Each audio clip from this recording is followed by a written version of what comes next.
children, it's Mrs. Lee here. It's assembly number 3 and it's week 1 and we need to start off with our school routine. So what is the time, Mr. Wool? Well, I can see that the minute hand, that's the long hand, is on the 9 and I know that means it's 1:45. And I can look to the short hand, that's the hour hand, and it's nearly on the 11. I put it all together and it says 11:15.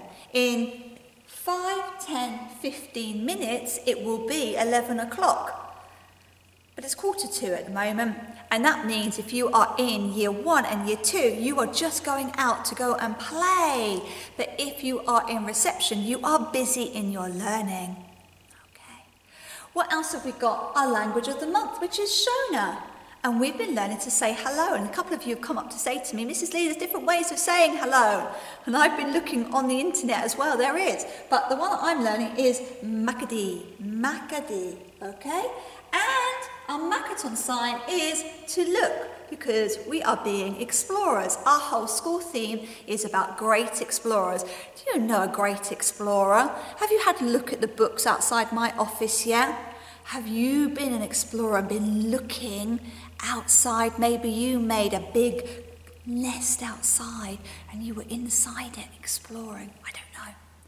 And then in our assembly number 2, we talked about oceans, didn't we? And about how we need to all work together to make sure that the oceans are looked after.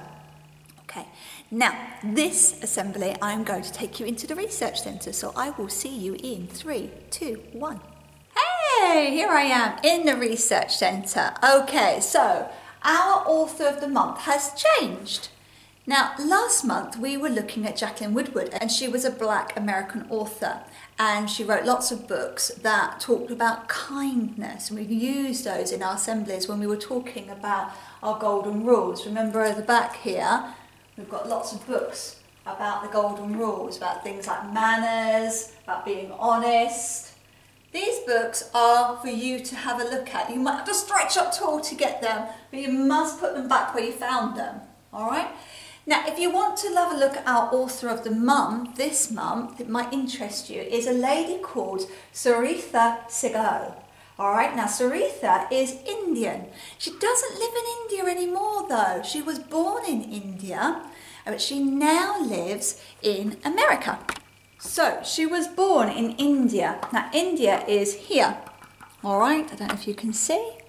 All right, it's like a bit of a triangle. It's a lot smaller, though, than Africa.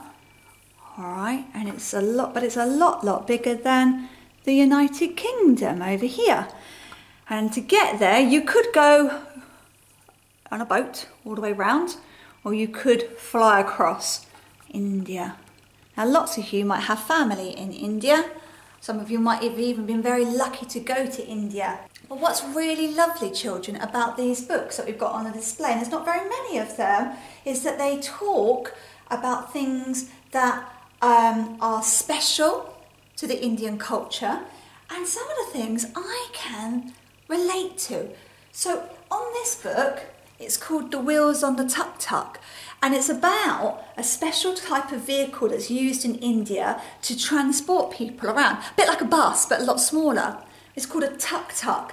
And the whole book is written like a story that I know, a song that I know. Do you know the song, The Wheels on the Bus Go round and round, round and round? Well, this book's like that. It's called The Wheels on the Tuk-Tuk Go round and round.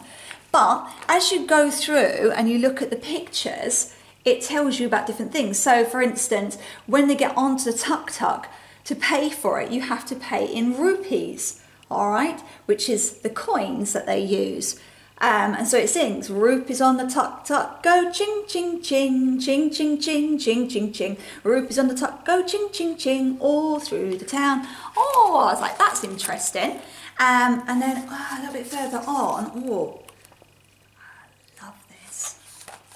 they have time for a snack, and they're going past a market, and in the market there's lots and lots of fruits and veg, and there's some poppadoms being made. All right, now if you've ever had a curry, you might have had some poppadoms, and it goes like this: tuck tuck riders eat poppadoms, poppadoms, poppadoms. Tuck tuck riders eat poppadoms all through the town. They're like big crisps. They're really tasty. All right.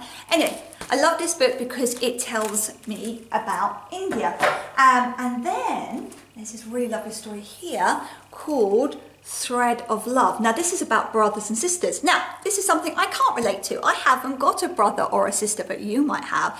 But I still like finding out about brothers and sisters, because it also talks about cousins. Now I've got cousins, and it's all about a very special Indian celebration, which is not until August, so I've got quite a long time away, where we make Rakhis. Okay, and a Rakhi is a lovely bracelet that's made by the girls and given to their brothers, and then the brothers swear that they're going to always be good.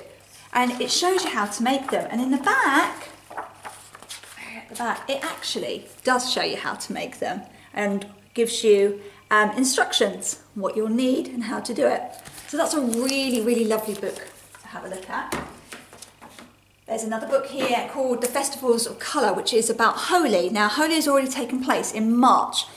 You might have seen pictures on the news, and it's about where people throw ground up sort of flowers and petals, like powders, different colours, and they throw them, and they make the most amazing, let me show, oh my gosh. They throw these colours, and they get covered in them. You can see the men and the women are all covered in them. It's a really lovely festival. It's about friendship and about forgiveness. And those are things that I can relate to. And I've never thrown powder at anybody, but I can think about being friendly with people and forgiving people. So that's a lovely book to come and look at. But this is the one that I'm going to read to you today. And I'm choosing to read this one, A Bucket of Blessings. It's about water. And if you were listening to my assembly earlier this week, we talked about World Ocean Day. All right, and about how together we can make a difference. And this story is about two animals that make a difference. Okay, right. Have you got your good listening ears? All right, brilliant. Here we go. So it hasn't rained for many weeks. The village pond and the well are dry. And then one day, Monkey remembers a story his mama used to tell him. A story about peacocks who can make it rain by dancing. Is mama's story true, wonders Monkey. Off he sets with his bucket. Okay, and a heart full of hope. Here we go. Near a majestic mountain, in a vast jungle with many mango trees, lives Monkey. It has not rained for weeks. The village well is dry and the ponds are dry too. Gosh, everybody looks a bit sad, don't they? Monkey and his neighbours look everywhere for water. You see them searching, but no luck. Then Monkey remembers a story his mama used to tell him, a story about how peacocks can make it rain by dancing. So he decides to climb the nearby mountain to visit Peacock. Gonna go all the way up. But Peacock does not have good news. Oh, Monkey, I need water to make it rain, he says. Can you find me some? Monkey isn't sure, but he says he will try. On his way back down the mountain, Monkey stops to cool off in a cave, and hidden inside is a spring. Oh, look at that water. It's fresh. Monkey rushes to find a bucket. Uh-oh, can you see? He fills it and heads back up the mountain towards Peacock. Where did you find this wonderful water? Asked Toad. Hidden inside a cave, says Monkey. Oh, look. And where are you taking this wonderful water? Asked Rabbit. Well, back up the mountain to Peacock, says Monkey. Oh, look. And what will you do with this wonderful water? Asked Mongoose. We'll try to make it rain, says Monkey. Oh, look. Finally, Monkey reaches the top of the mountain. He can't wait to show Peacock his bucket of water. What do you think is going to happen? But when he does, he finds that the pail is almost empty.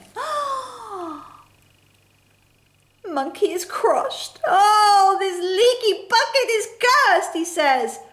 But Monkey, says Peacock, look behind you where you've just been.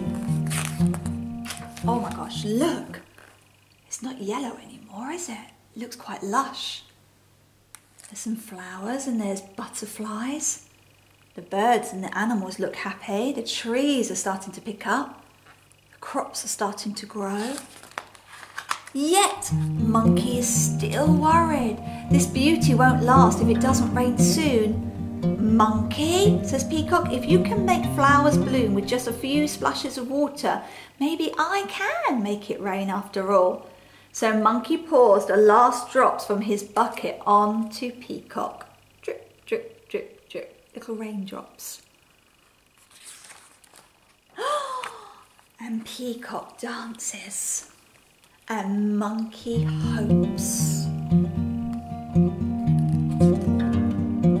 Then the clear blue skies fills with rumbling clouds, and soon buckets of rain begin to fall. Monkey, says Peacock, that leaky bucket of yours, it was a blessing to us all. Yay! Can you see all the raindrops? How lovely is that? What a lovely, lovely story. Everybody worked together and they had hope. Oh, I like that story. I wonder if peacocks really do make it rain. Apparently, if you go and see a peacock and it puts out all its feathers, it might rain. Oh, I don't know any peacocks nearby. Maybe you do. Maybe you've been to a farm, or maybe you've been to a zoo and you've seen the peacocks and you've seen them with their feathers all out. And then maybe it started to rain. I don't know. Okay, so these books here on our display, if I just bring it down, all right, are for you to come and have a look at. Now, if you want to come and read these books, Mrs. Lee has got some new rules, because lots of children keep coming in and then people getting argumentative. I am going to have 5 sticks. If you come and get a stick, you can come and quietly read in here. And when you finish reading, bring the stick back, and then I can give the stick to somebody else. Does that make sense? So 5 sticks. You're going to sit in my room. If you come, you can read with one of the sticks, okay? If you haven't got a stick, then I'm afraid you have to go out to play. And sometimes Mrs. Lee might not give you a stick because she might say, give somebody else a turn. And then together, everybody can read and everybody can look at the books. Okay. Right, Mrs. Lee's going to finish there. Thank you for listening. Thank you for caring. And thank you for being you. Right, I will see you in one sleep's time, hopefully. Okay. Help me to do the things I should, to be to others kind and good, in all my work and all my play, to grow more loving every day. Amen. Remember, you are unique. You are you, but together we can help and make Hertford Infant School a happy place. And in fact, the whole world a happy place. Okay. See you soon. Bye.